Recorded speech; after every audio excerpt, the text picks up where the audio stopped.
Depois entrou Jesus a falar-lhes por parábola. Um homem plantou uma vinha, cercou de uma sebe, construiu um lagar, edificou uma torre, arrendou-a a uns lavradores e ausentou-se do país. No tempo da colheita enviou um servo aos lavradores para que recebesse deles dos frutos da vinha. Eles, porém, o agarraram, espancaram e o despacharam vazio. De novo lhes enviou outro servo, e eles o esbordoaram na cabeça e o insultaram. Ainda outro lhes mandou, e a este mataram. Muitos outros lhes enviou, dos quais espancaram uns e mataram outros. Restava-lhe ainda um, seu filho amado. A este lhes enviou por fim, dizendo: respeitarão a meu filho. Mas os tais lavradores disseram entre si: este é o herdeiro. Ora, vamos, matemo-lo, e a herança será nossa. E agarrando-o, mataram-no, e o atiraram para fora da vinha. Que fará, pois, o dono da vinha? Virá, exterminará aqueles lavradores e passará a vinha a outros. Ainda não lestes essa escritura? A pedras que os construtores rejeitaram, essa veio a ser a principal pedra angular. Isto procede do Senhor e é maravilhoso aos nossos olhos. E procuravam prendê-lo, mas temiam o povo, porque compreenderam que contra eles proferir esta parábola. Então, desistindo, retiraram-se. E enviaram-lhe alguns dos fariseus e dos herodianos para que o apanhassem em alguma palavra. Chegando, disseram-lhe: mestre, sabemos que és verdadeiro e não te importas com quem quer que seja, porque não olhas a aparência dos homens, antes, segundo a verdade, ensinas o caminho de Deus. É lícito pagar tributo a César ou não? Devemos ou não devemos pagar? Mas Jesus, percebendo-lhes a hipocrisia, respondeu: por que me experimentais? Trazei-me um denário para que eu o veja. E eles lhe trouxeram. Perguntou-lhes: de quem é esta efígie e inscrição? Responderam: de César. Disse-lhes então Jesus: dai a César o que é de César e a Deus o que é de Deus. E muitos se admiravam dele. Então os saduceus, que dizem não haver ressurreição, aproximaram-se dele e lhe perguntaram, dizendo: mestre, Moisés nos deixou escrito que se morrer o irmão de alguém e deixar mulher sem filhos, seu irmão a tome como esposa e suscite descendência a seu irmão. Ora, havia 7 irmãos. O primeiro casou-se e morreu sem deixar descendência. O segundo desposou a viúva e morreu, também sem deixar descendência. E o terceiro da mesma forma. E assim os 7 não deixaram descendência. Por fim, depois de todos, morreu também a mulher. Na ressurreição, quando eles ressuscitarem, de qual deles será ela a esposa? Porque os 7 a desposaram.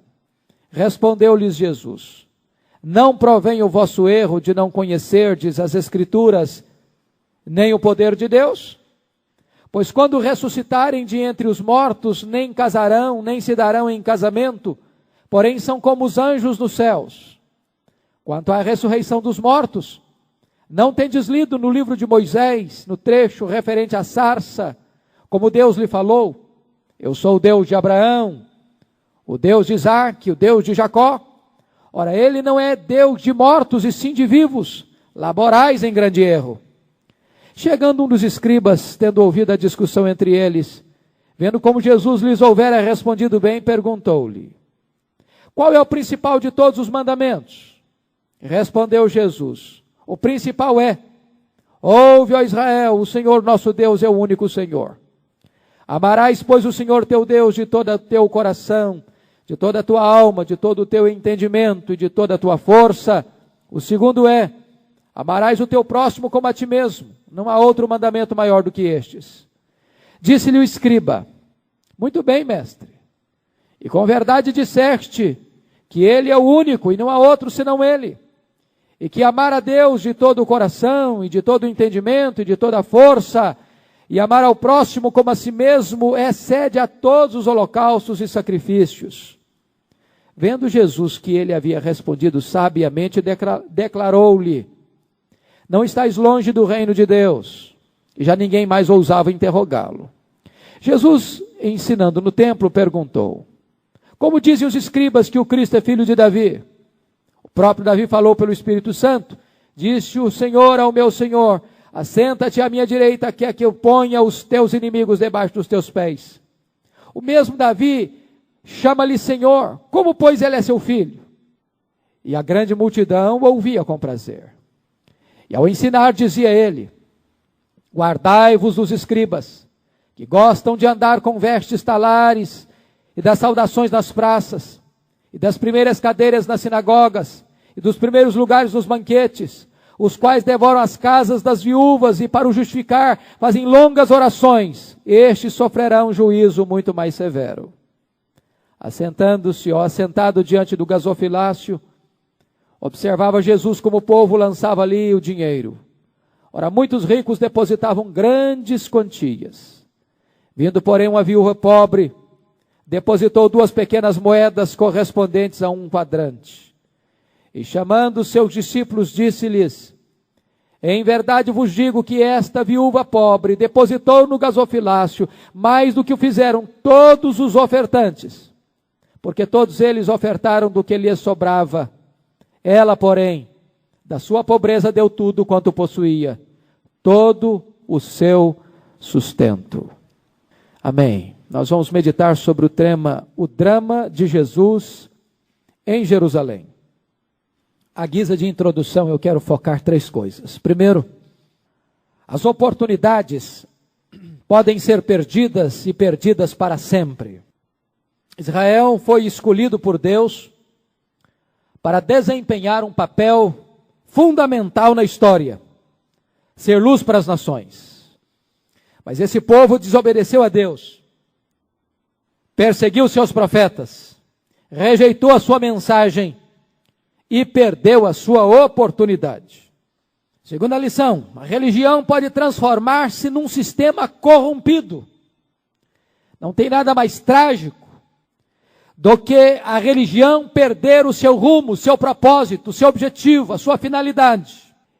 E esse texto está nos informando que as autoridades religiosas de Israel, os saduceus, os fariseus, os escribas, em vez de promoverem a religião para a glória de Deus, promovem a religião para interesses pessoais, para corromperem a doutrina, para afastarem o povo de Deus e para se desviarem dos mandamentos de Deus. Terceiro, os homens jamais podem frustrar os planos de Deus. Mesmo quando Israel falhou, mesmo quando os líderes falharam, o plano de Deus não fracassou. Israel falhou, mas Deus não. Deus então levantou um povo. Deus levantou um outro povo. Deus chamou os gentios de todas as nações da terra, de todas as tribos, povos e línguas, para cumprir o seu glorioso projeto na história, para que este evangelho da graça alcançasse todos os rincões do mundo. Diante dessa introdução, eu quero chamar a sua atenção então para as lições do texto lido. E a primeira lição, uma parábola de Jesus sobre o amor rejeitado. Aí os versículos de 1 a 12.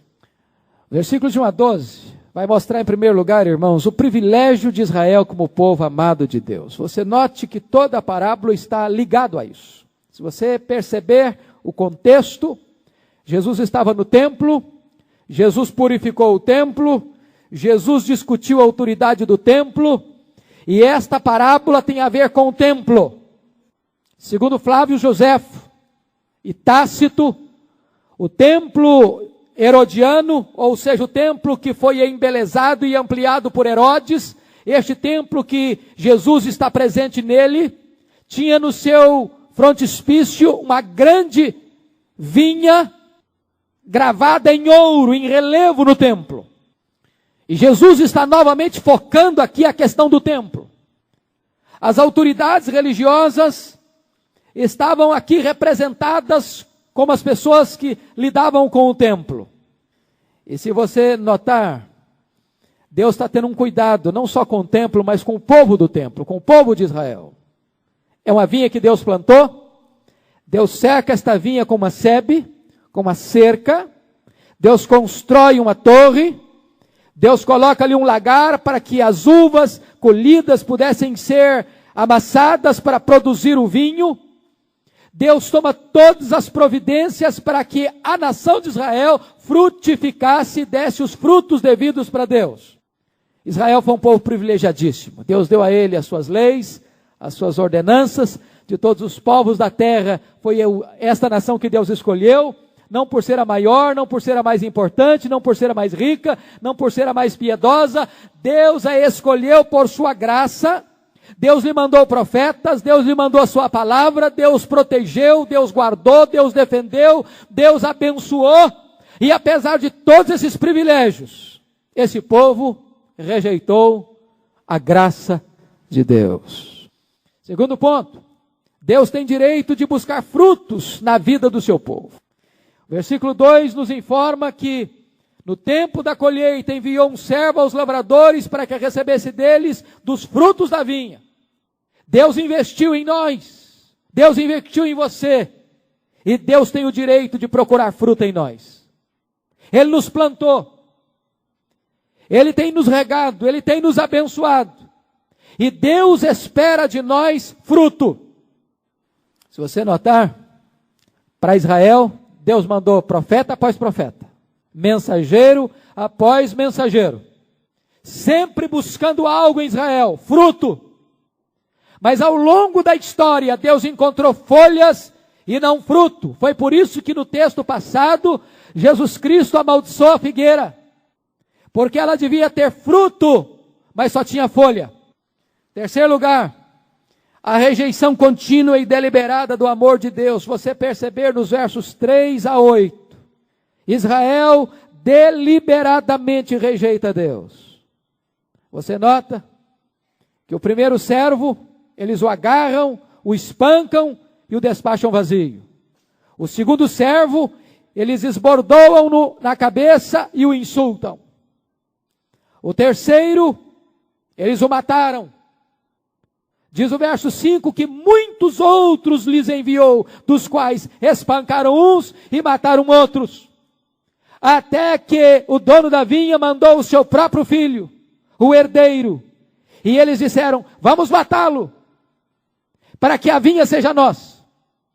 E isto é um símbolo dos muitos profetas que Deus mandou ao longo da história. E Israel rejeitou os profetas, matou os profetas, rejeitou a mensagem. E quando o Pai mandou o seu próprio filho feito carne, esses saduceus que estão ouvindo Jesus, estão maquinando e urdindo um plano para matá-lo. A Bíblia diz que ele veio para os seus, e os seus não o receberam. A nação de Israel, privilegiadíssima, está agora para tomar a sua decisão mais trágica, matar o próprio enviado de Deus, que veio para lhe trazer vida. Para atrair sobre si mesmo, nação, o juízo de Deus, quando eles disseram diante de Pilatos, caia sobre nós o sangue dele e sobre os nossos filhos. Estavam selando ali um destino trágico. Você percebe o juízo de Deus aos que rejeitam o seu amor, nos versículos 11. Versículos 9 a 11. Ainda não lestes esta escritura? A pedra que os construtores rejeitaram, essa veio a ser a principal pedra angular. Isto procede do Senhor, e é maravilhoso aos nossos olhos. Notem vocês, que agora a parábola vai transferir a linguagem do filho para a pedra. Notem vocês que agora Deus vai formar um outro santuário. Um outro santuário. O santuário que é a habitação de Deus. E nesse santuário que é a habitação de Deus, Jesus, que é o Filho, que também é a pedra, há de ser a pedra de esquina. Não é possível ser a habitação de Deus, a não ser que Jesus Cristo seja a pedra de esquina deste santuário. Mas esta pedra foi rejeitada pelos construtores. Assim como o filho foi rejeitado pelo dono da vinha. E finalmente você vai perceber, no versículo 12, endurecimento em vez de quebrantamento. E procuravam prendê-lo, mas temiam o povo, porque compreenderam que contra eles proferira esta parábola. Irmãos, preste atenção aqui. Muitas pessoas que rejeitam a Deus, não rejeitam a Deus por ignorância. Muitas pessoas que rejeitam a palavra de Deus, rejeitam-na, não porque não a entendem. Os saduceus, os fariseus, os escribas, os líderes, rejeitaram a verdade de Deus, não porque não puderam compreendê-la. Rejeitaram-na obstinadamente, propositadamente, porque o coração estava endurecido. Conhecimento e convicção somente não podem salvar-nos. É por isso que o Evangelho de Deus não é dirigido apenas à mente. É por isso que o cristianismo não é apenas algo lógico, apenas conceitual, apenas teórico, apenas teológico. É preciso que esta verdade que chega à mente, desça ao coração e produza vida. É por isso que o cristianismo alcança a mente, toca as emoções e produz ação. Você nota que aqueles líderes compreenderam, mas rejeitaram a si mesmo. E diz o versículo 12, que eles procuravam prendê-lo, mas temiam o povo, eles eram convenientes. E diz aqui, então, desistindo, retiraram-se. Agora, você vai perceber a partir de agora que este retiro deles não é um retiro de desistência do projeto de prender e matar Jesus, mas é apenas para articular um novo método, para traçarem um novo plano.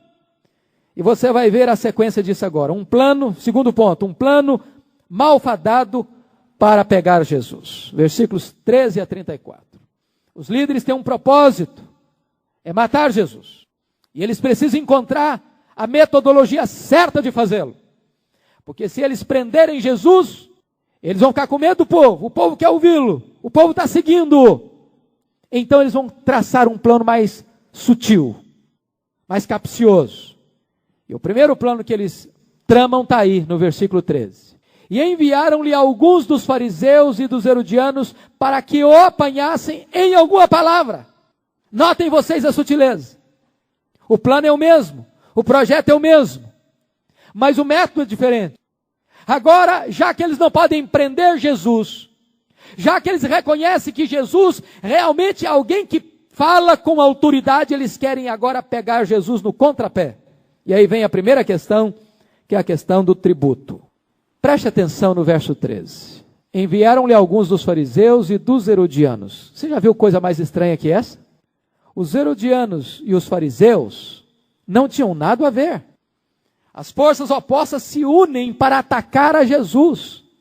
Os fariseus ocupavam uma ala totalmente distinta e oposta à ala dos herodianos. Os herodianos eram os associados a Herodes. Eram pró-Roma. Lutavam do lado de Roma. Eram favoráveis ao governo de Herodes para explorar os judeus, cobrando-lhes escorchantes impostos. Os fariseus olhavam para Herodes como um usurpador do trono de Davi, que estava impondo sobre o povo judeu um fardo que eles não queriam carregar. Mas, quando a causa maior, a oposição ao reino de Deus, se levanta, inimigos se reconciliam. Foi por esta causa que a Bíblia diz que Pilatos e Herodes, sendo inimigos, se reconciliaram quando se tratou de condenar a Jesus. Irmãos, notem vocês que os mundanos herodianos e os religiosos formais, que não se toleravam, tinham uma causa que eles odiavam mais, que foi capaz de uni-los. E que causa era essa? A promoção genuína do Evangelho de Jesus Cristo. Notem vocês outra coisa. Segundo lugar, a bajulação é uma arma do inimigo. Versículo 15, olha aí. Versículo 14 e 15. Chegando, disseram-lhe: Mestre, sabemos que és verdadeiro e não te importas com quem quer que seja. Por que não olhas a aparência dos homens? Que elogio bonito, não? Que discurso lindo. Mas na boca do hipócrita. A boca está falando, daquilo que o coração está cheio. E no coração, Jesus escuta algo diferente do que o sonido das palavras. Jesus vê a hipocrisia, vê a malícia, vê a maldade. E Jesus então descobre, no versículo 15 diz, mas Jesus percebendo-lhes a hipocrisia, respondeu, por que me experimentais?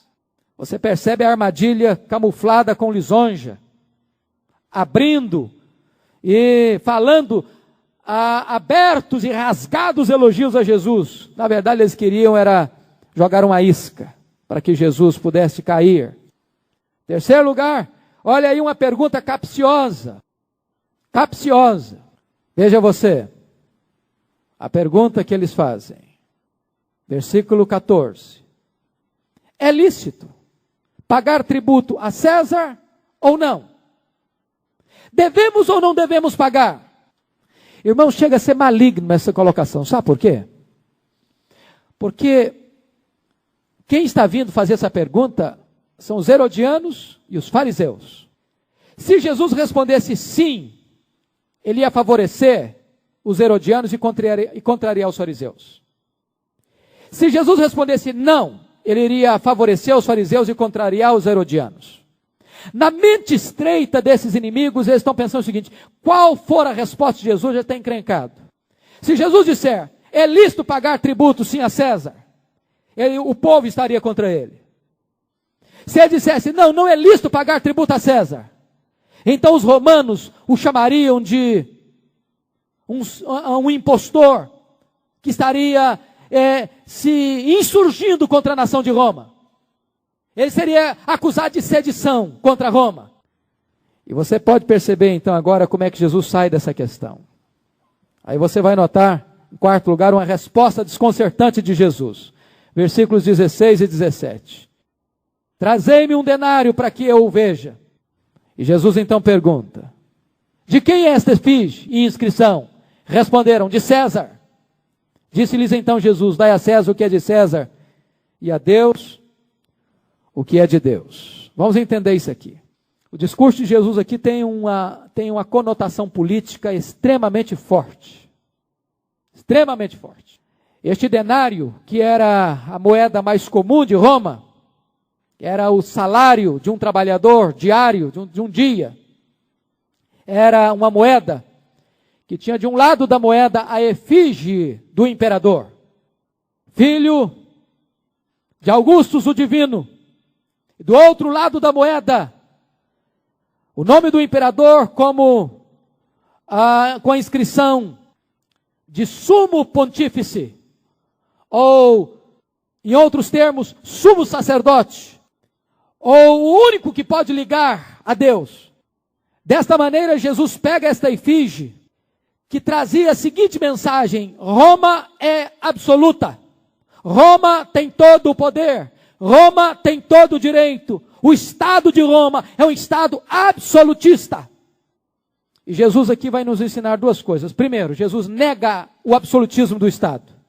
Nega que Roma tenha todo o poder. Nega que Roma seja absoluta, soberana, onipotente. Mas por outro lado, Jesus não sataniza o Estado. Não demoniza o Estado. Jesus reconhece a legitimidade institucional do Estado. E Jesus reconhece que o Estado não apenas é legítimo, mas que todo cidadão deve obrigação ao Estado. Dai a César o que é de César. Jesus está legitimando a questão dos impostos. O cidadão tem deveres a cumprir com o Estado. O apóstolo Paulo vai interpretar essa teologia dizendo que nós devemos fazer isso não por obrigação, mas por dever de consciência. Sabendo que o Estado é um ministro de Deus, constituído por Deus, para promover o bem e coibir o mal. Mesmo que você não respeite a pessoa que está ocupando o ofício, você respeita o ofício que a pessoa ocupa. Dai a César o que é de César. Mas notem vocês que Jesus diz algo que eles não esperavam. E a Deus o que é de Deus. O que Jesus está querendo dizer com isso? Jesus está dizendo o seguinte, se o denário tem a efígie do imperador, vocês têm a marca do Criador. Vocês têm as impressões digitais do Criador. Vocês foram criados à imagem e semelhança de Deus. E vocês devem a vida de vocês a Deus. Jesus estava dizendo para os fariseus: vocês devem pagar os impostos a Roma, sim. Jesus estava dizendo aos mundanos herodianos: vocês precisam reconhecer Deus na vida de vocês. Agora notem vocês que eles fizeram uma pergunta e Jesus deu outra resposta. Olha a pergunta do verso 14. A pergunta foi essa: é lícito pagar tributo a César ou não? Devemos ou não devemos pagar? Olha a força da pergunta repetida. Está igual alguns cultos que a gente escuta por aí, né? Amém ou não amém? Já escutou esse negócio? Já viu isso em algum lugar? Está igual os fariseus aqui. Devemos pagar tributo a César ou não? Devemos ou não devemos? É uma ênfase que estão dando.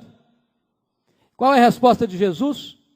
Olha a resposta de Jesus no verso 17. Disse-lhes então Jesus: dai a César o que é de César e a Deus o que é de Deus. Eles perguntaram: pagar? Jesus respondeu: dar. Devemos pagar. É a pergunta deles: didomi. Antes Jesus ordena: dai, apodidomi. Ou seja, devolvei. Jesus está dizendo que o tributo é uma dívida, é uma devolução. Você precisa entregar. O Estado tem direito. E Deus tem direito da sua vida, de tudo. Ele é o Deus, criador, sustentador, provedor, protetor, salvador. Muito bem. Agora os saduceus, os herodianos e os fariseus, diante da resposta de Jesus, não puderam prevalecer. Termina o versículo 17 dizendo: e muito se admiravam dele. Aí vem a outra caravana. O propósito continua ainda. Qual é o propósito? Prender Jesus, matar Jesus. Eles não fazem porque tem medo do povo. Mas vem outra onda para atacar o Filho de Deus. Versículo 18. Então os saduceus, que dizem não haver ressurreição, aproximaram-se dele e lhe perguntaram dizendo: mestre, Moisés nos deixou escrito que se morrer o irmão de alguém e deixar mulher sem filhos, seu irmão a tome como esposa e suscite descendência a seu irmão. Notem vocês que a pergunta política não prosperou. Agora eles arquitetam a pergunta teológica. Já que a pergunta do tributo não deu certo, vamos mudar o tom da pergunta. Vamos passar para uma pergunta religiosa, teológica. E aqui eu quero chamar a sua atenção para alguns pontos. Primeiro, o perigo dos hereges assumirem a liderança religiosa da igreja. Versículo 18, olha aí. Então os saduceus é que estão perguntando. Quem são os saduceus? Aliás, a única vez que os saduceus aparecem no Evangelho de Marcos é aqui nesse texto. Não aparecem mais. E quem são eles? Os saduceus formavam aquilo que nós chamaríamos da classe aristocrática, a alta classe, a alta cúpula da religião judaica. Os saduceus eram aqueles que apoiavam Roma na sua ingerência política na Palestina. Em contrapartida, Roma lhes favorecia, deixando ao encargo deles a fiscalização do templo. Os saduceus eram a classe sacerdotal, a maioria dos sacerdotes pertencia à classe ao partido, ao grupo religioso dos saduceus. E os saduceus abriam verdadeiros flancos de corrupção dentro do templo, o comércio, o câmbio da moeda estrangeira para a moeda nacional, para se sacrificar. Eles se mancomunavam com os comerciantes que se instalavam na praça do templo, de tal maneira que os saduceus estavam sendo ameaçados quando Jesus limpou o templo, porque Jesus estava, de certa forma, removendo a possibilidade de enriquecimento deles. Esses saduceus, além de financistas, além de amarem a prata e a riqueza, eles eram hereges teologicamente. Por exemplo, eles negavam a vida depois da morte, eles negavam a doutrina da ressurreição, eles negavam a existência da alma, eles negavam a existência dos demônios e dos anjos, e eles negavam a doutrina do juízo final. Se fosse hoje, diríamos que os saduceus eram os liberais de hoje. Mas era a classe sacerdotal. Em outros termos, eles estavam na crista da onda. Eles ocupavam os cargos estratégicos da religião judaica. Irmãos, como isso é perigoso. Quando homens que se desviam da verdade, se corrompem teológica e moralmente, ocupam posição de liderança religiosa na igreja e na nação. E vejam vocês, em segundo lugar, que eles chegam com uma pergunta capciosa. Eles buscam lá a lei do levirato e propõem para Jesus uma pergunta hipotética e absolutamente improvável. A lei do levirato dizia o seguinte, que se um homem casasse com uma mulher e ele morresse sem deixar descendência, e esse homem tivesse outros irmãos, os seus irmãos um irmão precisava casar com a viúva, para que suscitasse descendência, para que a memória daquele irmão não viesse a perecer. Aí eles chegam para Jesus, veja bem que os saduceus não acreditavam na ressurreição. E eles fazem uma pergunta sobre ressurreição. Não tem lógica, se eles não acreditam, por que perguntam? Mas eles querem colocar Jesus numa enrascada. E aí diz, olha Jesus, um camarada casou com a mulher. E aí ele morreu, não deixou descendência. Aí o segundo irmão dele casou com ela e morreu sem deixar descendência. O terceiro idem, o quarto idem, o quinto idem, o sexto idem, o sétimo também. Aí já poderíamos chamar essa mulher, desculpa a expressão, mas de viúva negra, né? É a mulher perigosa. Essa mulher, ela realmente é uma ameaça para a família. Mas diz o texto lá que eles trabalharam, que ao fim morreu todo mundo. E agora a pergunta. Na ressurreição, quem vai ser marido dela? Porque os 7 a desposaram. Notem vocês, versículo 18. Então os saduceus que dizem não haver ressurreição, elaboram a pergunta hipotética e improvável sobre ressurreição. Eles querem que Jesus saia dessa situação. E daí? Como é que vai ser? Lá no céu, quem vai ser marido dessa mulher? Quem tem mais direito sobre ela? E aí você vai perceber uma pergunta maliciosa feita, mas você vai encontrar uma resposta esclarecedora de Jesus. Primeiro, Jesus vai mostrar que a heresia dos saduceus é porque eles desconheciam a Escritura Sagrada e o poder de Deus. Por que eles desconheciam a Escritura, irmãos? Por que eles desconheciam a Escritura? Porque a Escritura ensina a doutrina da ressurreição. Por que eles desconheciam o poder de Deus? Porque eles não estavam entendendo que na ressurreição nós receberemos um corpo diferente do corpo que nós temos aqui e agora. A doutrina da ressurreição nos ensina que há uma continuidade e uma descontinuidade do corpo. De tal forma que quem vai ressuscitar não é outro, é a mesma pessoa, mas não vai ser com esse corpo. Quando você semeia a semente na terra, ela morre. E o que brota é da semente, mas não é a semente. Vai ser um corpo infinitamente melhor. Um corpo glorificado. Um corpo poderoso. Um corpo incorruptível. Um corpo celestial, semelhante ao corpo da glória do Senhor Jesus Cristo. O que é interessante é o seguinte. Os saduceus eram diferentes dos fariseus nesse ponto. Eles achavam que só a lei de Moisés, o Pentateuco, era o livro de Deus. Eles não acreditavam no restante da Bíblia e nem acreditavam na tradição oral dos judeus. Jesus, sabiamente, apanha os saduceus no seu erro, dizendo o seguinte para eles. Note você aí. Versículo 26. Quanto à ressurreição dos mortos, não tendes lido no livro de Moisés? Por que Jesus cita Moisés? Jesus podia ter citado o Salmo 16. Jesus podia ter citado um livro profético para fundamentar a doutrina da ressurreição, mas Jesus deliberadamente cita Moisés. Por que ele cita Moisés? Porque os saduceus acreditavam em Moisés, no Pentateuco. Só que eles liam o Pentateuco e não entendiam o Pentateuco. Então Jesus diz o seguinte: quanto à ressurreição dos mortos, não tens lido no livro de Moisés, no trecho referente à sarça, como Deus lhe falou, eu sou o Deus de Abraão, o Deus de Isaac, o Deus de Jacó. Ora, ele não é Deus de mortos, e sim de vivos, laborais em grande erro. O que é que Jesus está querendo dizer aqui? Quando Moisés recebeu a revelação lá no Sinai, Abraão, Isaac e Jacó já estavam mortos há muitos anos. Mas Deus não diz para Moisés: eu fui o Deus de Abraão, eu fui o Deus de Isaac, eu fui o Deus de Jacó.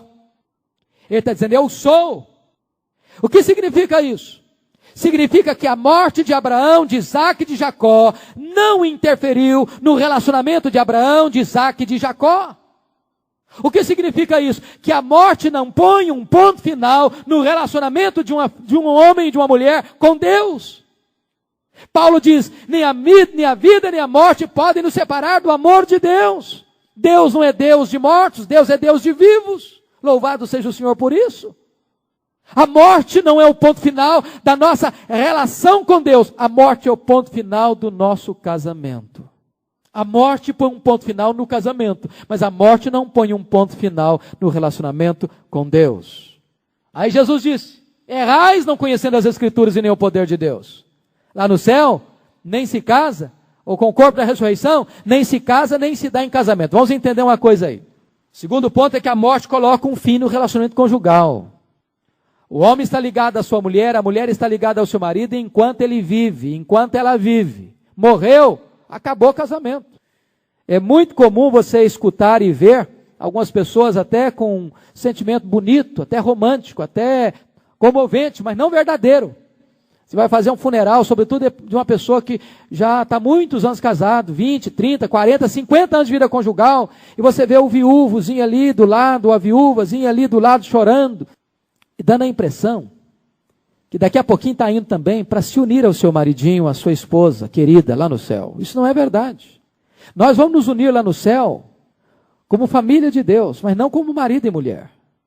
Marido e mulher são uma só carne, mas marido e mulher não são um só espírito.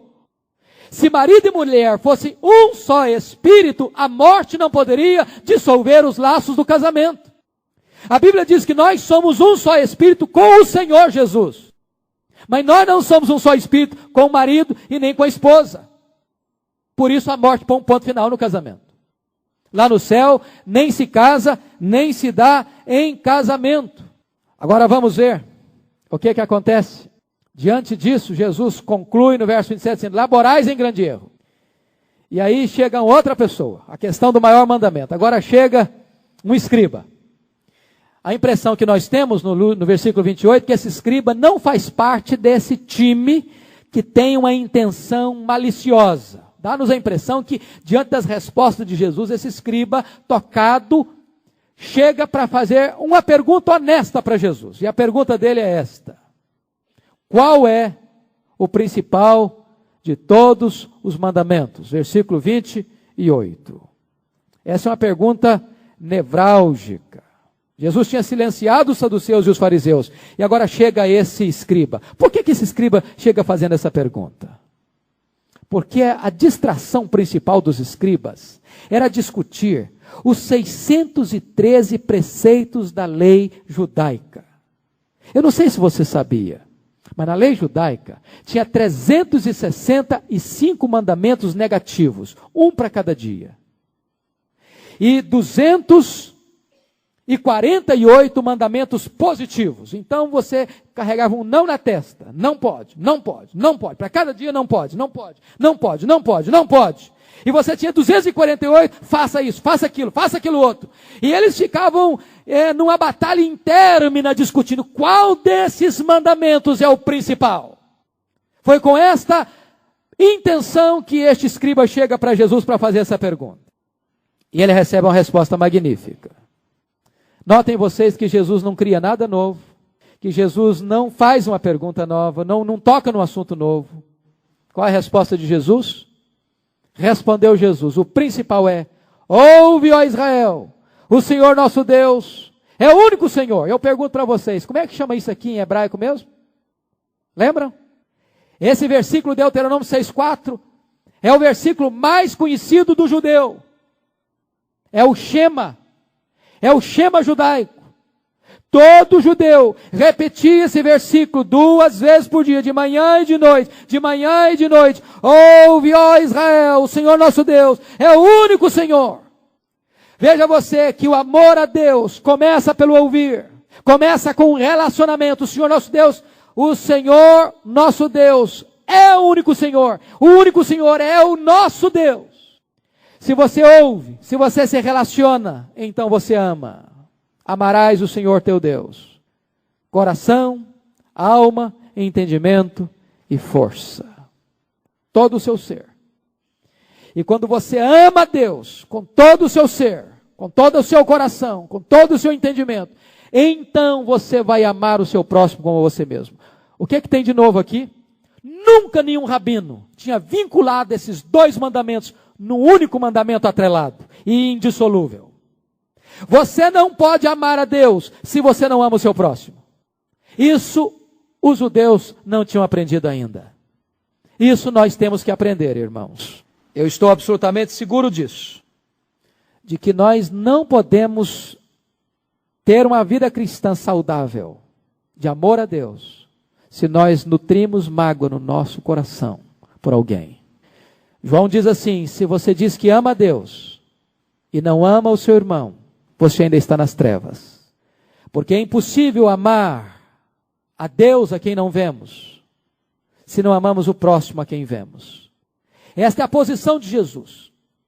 Agora eu quero que você perceba comigo, por favor, o que é que esse escriba discerniu.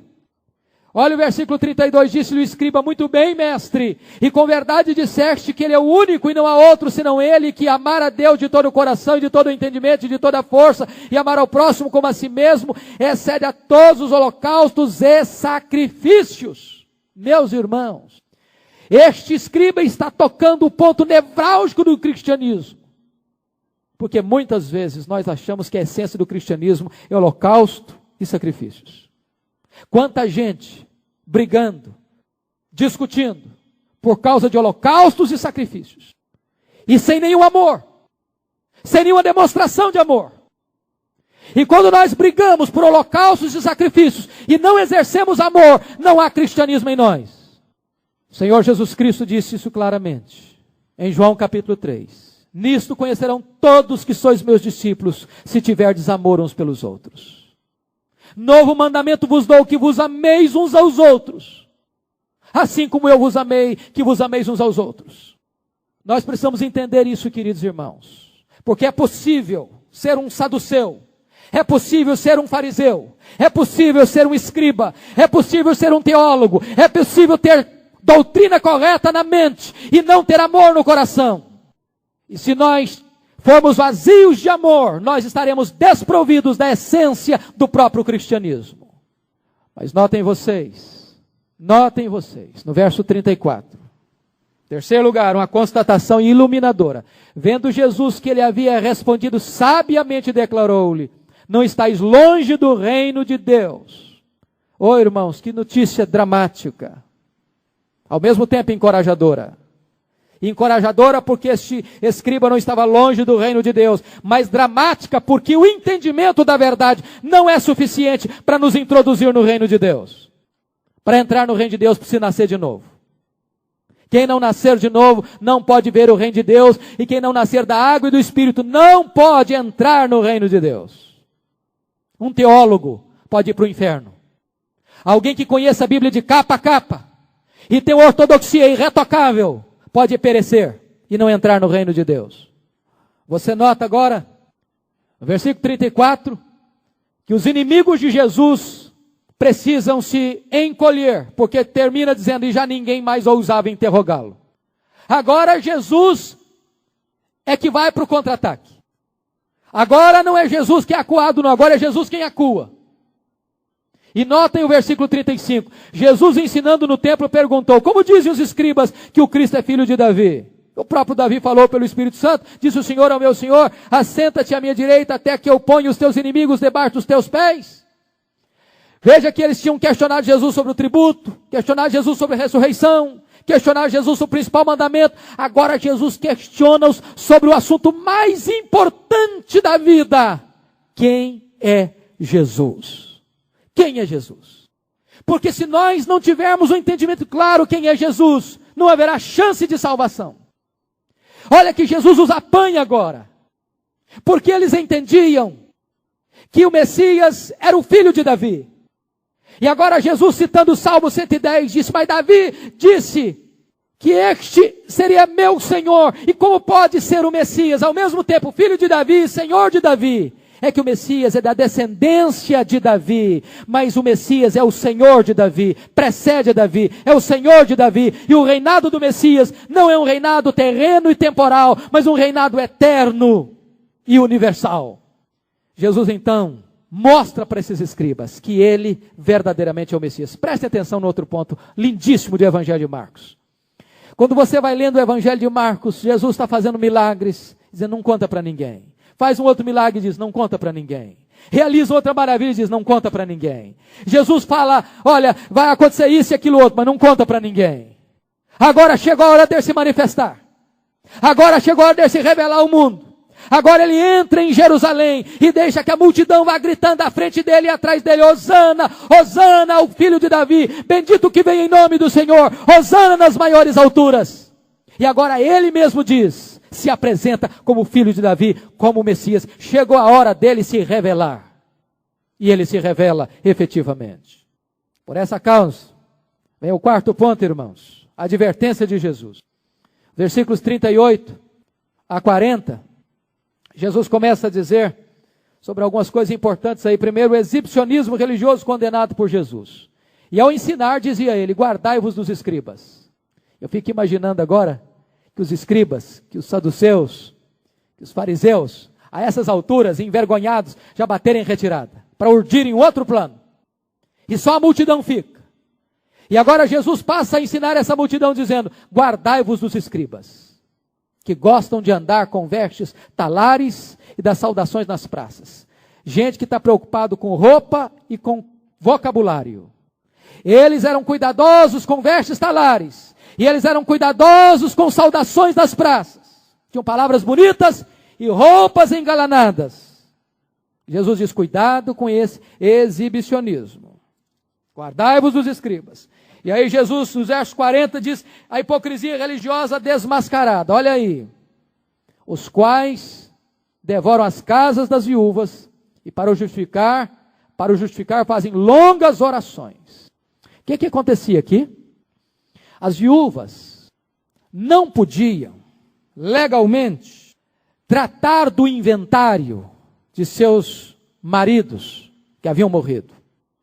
Elas precisavam de um representante legal para fazer isso. Então os escribas, que eram mestres, que eram doutores da lei, se apresentavam como os defensores das viúvas e tomavam, saqueavam, expoliavam as viúvas, roubavam as viúvas. Eles eram gananciosos, ávidos por dinheiro. E para justificar esse crime, eles tentavam demonstrar uma espiritualidade bonita, fazendo longas orações.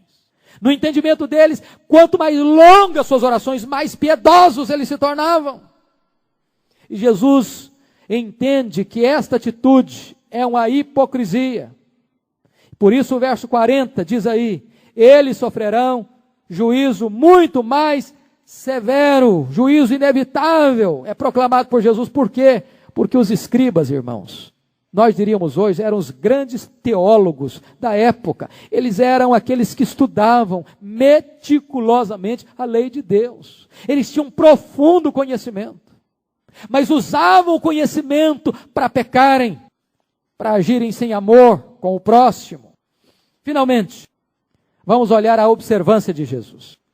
Versículos 41 a 44. Jesus observa aqueles que vão ao gasofilácio. Agora Jesus está no templo outra vez. Eu fico imaginando Jesus se posicionando num local estratégico para olhar quem está chegando. Ele observa os adoradores. Ele observa como as pessoas trazem as suas ofertas. E Jesus observa o que está no bolso, o que está na mão e o que está no coração. E diz a Bíblia que muitas pessoas depositavam grandes quantias, os ricos. E uma mulher depositou, diz a Escritura, 2 pequenas moedas. O que Jesus está vendo Não é apenas o valor. O que Jesus está vendo é a motivação. Não é o quanto cada um entrega, mas a motivação com que cada um está entregando. Agora eu chamo a sua atenção que Jesus não se impressiona com quantidade, ele espera proporcionalidade. A questão não é a porção que eu dou, a questão é a proporção que eu dou. A questão não é quanto eu entrego, é com quanto eu fico. E aqui nós temos que entender algumas lições, irmãos. Às vezes nós temos determinados melindres, ou determinados temores de falarmos sobre a questão de dinheiro. Há poucos dias eu recebi um e-mail fazendo-me uma pergunta e eu atendo continuamente, diariamente, várias pessoas que me escrevem com perguntas. E uma dessas perguntas era essa: pastor, o senhor não acha que é anti-espiritual nós falarmos de dinheiro no culto a Deus, na casa de Deus? E eu respondi para essa pessoa: a Bíblia fala mais de dinheiro do que de céu, do que de felicidade. Ninguém falou mais de dinheiro do que Jesus. A Bíblia não tangencia este assunto e não vulgariza este assunto. Jesus diz que dinheiro é um assunto tão sério que Jesus chamou dinheiro de um ídolo, de um Deus, de Mamon. Dinheiro é mais do que moeda. Dinheiro é um senhor que domina muitas pessoas. E o interessante é perceber que Jesus, na casa de Deus, no templo, ele observa quem vai ao gasofilácio. E eu fico imaginando o seguinte: quantas pessoas que na hora de entregar o dízimo, e dízimo significa 10%, isso pertence a qualquer vocabulário de qualquer lugar do mundo. Ninguém entrega dízimo de 5%, porque dízimo é 10%, já o termo dízimo significa 10%. Então, quando eu preencho um envelope do dízimo, entregando 5%, 6%, 7%, 8%, eu estou dizendo: Deus não sabe matemática, eu vou enganar Deus. Porque o dízimo é de Deus, o dízimo não é da igreja. A igreja não tem competência de vasculhar o seu foro íntimo. A igreja não é uma receita federal para chegar lá e puxar a sua folha e dizer: não, você está devendo tanto, você tem que tornar a pagar. Mas Deus vê, Deus conhece, Deus sabe. Jesus está observando o gasofilácio. Ele sabe quanto cada um ganha, ele sabe o quanto cada um entrega, ele sabe o quanto cada um retém. E notem vocês que nós, homens, somos desastrados no pecado. Porque nós temos a maligna tendência de achar que as pessoas valem quanto pesam em ouro. Há poucos dias eu estava pregando em São Paulo. Uma igreja estava muito triste porque um homem muito rico, ao ouvir um sermão sobre dinheiro, se escandalizou e foi embora da igreja. E o dízimo, não o dízimo, a oferta, que não era dizimista, a oferta que o camarada dava era metade do orçamento. E às vezes nós ficamos a pensar que as pessoas valem o quanto têm. Mas Deus não julga assim. Deus não avalia assim. Pode ser que uma pessoa que receba a metade de um salário mínimo e chega no gasofilácio e entrega R$15, isso alegra mais o coração de Deus que alguém que chega no gasofilácio e deposita R$10.000. Porque quem está entregando 15 está sendo fiel a Deus, e quem está entregando 10.000 está sendo infiel a Deus. Por isso o Senhor Jesus Cristo chamou os discípulos e disse: olha aqui, os ricos deram grandes somas, mas deram do que sobravam. Esta mulher deu mais do que todos os ofertantes, não deu mais do que um, não deu mais do que todos, porque esta deu tudo. Esta fez uma oferta sacrificial. Significa que o que é desprezível aos olhos humanos é grandioso aos olhos de Deus. Eu não sei o que eles podiam comprar com aquelas 2 moedas que a mulher estava botando no gasofilácio. Talvez dava para comprar uma rola, para fazer um sacrifício. Mas para Deus, aquilo era um tesouro. Porque aquilo era o coração daquela mulher. E o que Deus pede de você e de mim é o nosso coração. A Escritura diz assim, lá em Malaquias: tornai-vos para mim, e eu me tornarei para vós outros. E é só depois dessa palavra que Deus diz assim: trazei todos os dízimos. Porque de nada tem valor para Deus quando eu trago todos os dízimos e não trago com o dízimo o meu coração. Deus quer o meu coração. Porque quando Deus tem o meu coração, Ele tem o dízimo, Ele tem adoração, Ele tem gratidão, Ele tem oferta, Ele tem tudo. Irmãos amados, que Deus nos ajude no entendimento da sua palavra. Que Deus nos edifique com a sua palavra. Que nós nos acautelemos para que não percamos as oportunidades que Deus está nos dando. Esta é a lição da parábola. Que Deus nos dê a bênção de reconhecermos que o Estado tem direitos legítimos, mas que a nossa vida pertence a Deus.